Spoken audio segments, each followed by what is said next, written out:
बिस्मिल्लाहिर्रहमानिर्रहीम। अस्सलाम वालेकुम। सवात में होने वाला वाक़या जिसमें सियालकोट से ताल्लुक़ रखने वाले एक ही ख़ानदान के 14 से 15 अफ़राद इस हादसे का शिकार हुए और इसमें ज़्यादातर जो लोग हैं वो इस शराबी रेले में बह गए और शायद 1 या 2 लोगों को जो है वो बचा लिया गया है। क़यामत किसको कहते हैं? क़यामत क्या होती है? मेरे ख़्याल में अगर इस सान्हे को क़यामत का दूसरा नाम दिया जाए तो ये गलत नहीं होगा। किसी भी घर के सारे अफ़राद यानी इतने ज़्यादा अफ़राद चले जाएँ तो उनके पास तो शायद रोने के लिए आंसू भी ना बचें। सवाल पैदा होता है कि हम वो मुल्क हैं जो कि हम ये क्लेम करते हैं कि हम टूरिज़्म को बहुत फ़रोग़ देते हैं, हमारे पास जो है वो हमारे पास इतने प्लान्स हैं कि हम ये कोशिश करते हैं कि सियाहत को फ़रोग़ दिया जाए। और ये पहला वाक़या नहीं है, इससे पहले भी एक दफ़ा एक ही फ़ैमिली के जो 5 अफ़राद हैं वो भी इस तरह के साने का शिकार हो चुके हैं। 5 कज़न्स और भाई थे जो इस तरह के हादसे का शिकार हुए और भी बहुत दफ़ा इस तरह के वाक़यात होते रहते हैं। लेकिन हर दफ़ा जब भी इस तरह का वाक़या रोनुमा होता है तो उसके बाद कुछ अर्सा ख़बरें जो हैं वो गर्म रहती हैं और उसके बाद फिर सब भूल जाते हैं और फिर उसी तरह की नाअहली और वही सब कुछ चलता रहता है। सबसे पहली बात तो ये है कि जब आगाह कर दिया जाता है कि महकमा मौसमियात की तरफ से कि अभी जो है वो मौसम ख़राब होगा और बारिशें होंगी और फिर उससे सैलाब का भी ख़तरा होगा, तो क्यों वहाँ पर जो मकामी इंतज़ामिया है वो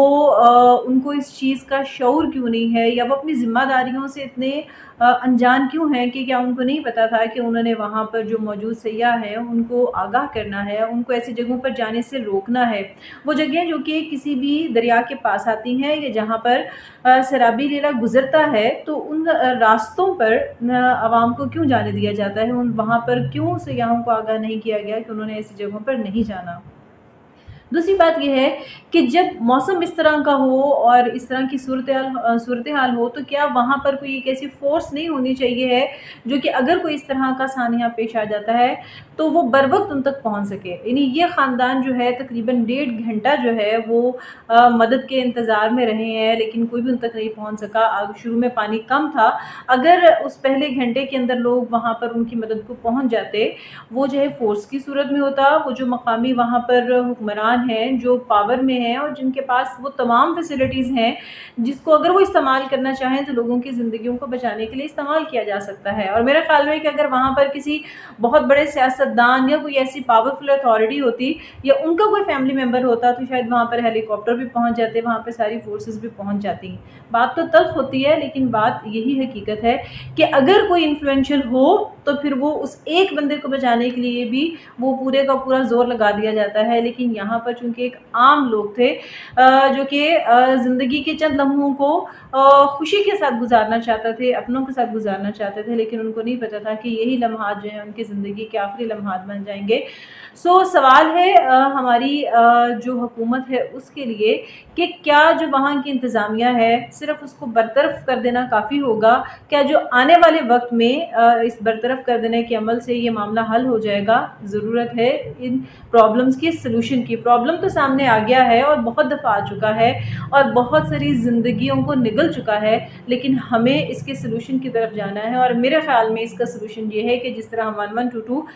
की फ़ोर्स है, इसी तरह से वहाँ पर एक फ़ोर्स होनी चाहिए जो कि बर वक़्त वहाँ पर पहुँच सके, सयाहों को आगाह कर सके और अगर वो वहाँ पर मौजूद हों या गलती से बैठ भी जाएँ, किसी ऐसे रास्ते पर चले जाएँ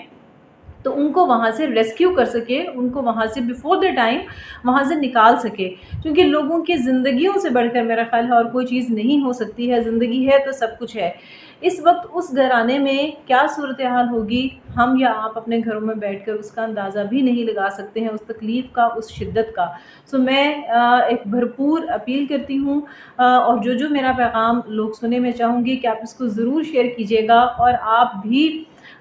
इसमें अपनी आवाज़ उठाइएगा कि जितने भी ऐसे सियाहती मकामात हैं जहाँ पर सैलाबी रेले आते हैं, जहाँ पर लैंडस्लाइडिंग होती है या किसी भी किस्म का नेचुरल डिज़ास्टर हो सकता है, वहाँ पर ज़रूर ऐसी फ़ोर्स होनी चाहिए और वो मूव करती रहे और मुख्तलिफ़ जगहों पर थोड़े-थोड़े देर बाद वो मूव करें और जाएँ और लोगों का ख़्याल रखें। बाज़ औक़ात लैंडस्लाइडिंग हो जाती है तो लोगों को वहाँ से वापस निकलने का रास्ता नहीं मिलता है। वहाँ पर इतना ख़तरनाक रास्ता होता है कि गाड़ी को टर्न कैसे करना है, कोई चीज़ ख़राब हो गई है, वहाँ पर किसी की गाड़ी का टायर जो है वो बस्ट हो गया है या ख़राब हो गया है, तो लोग बहुत देर-देर तक वहाँ पर फँसे रहते हैं।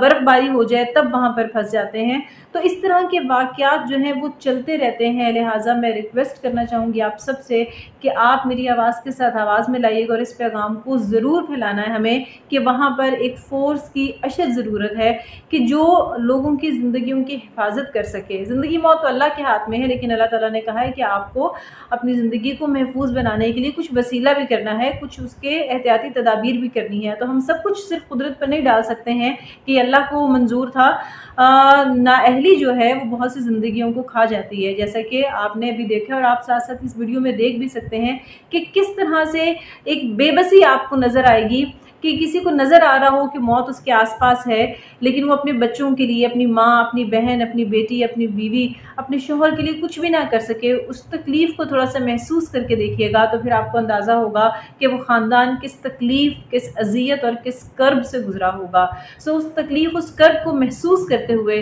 इस पैगाम को ज़रूर फैलाइएगा और अपनी आवाज़ ज़रूर उठाइएगा ताकि आने वाले वक़्त में हम दूसरे लोगों को इस तकलीफ़ से बचा सकें। Thank you so much.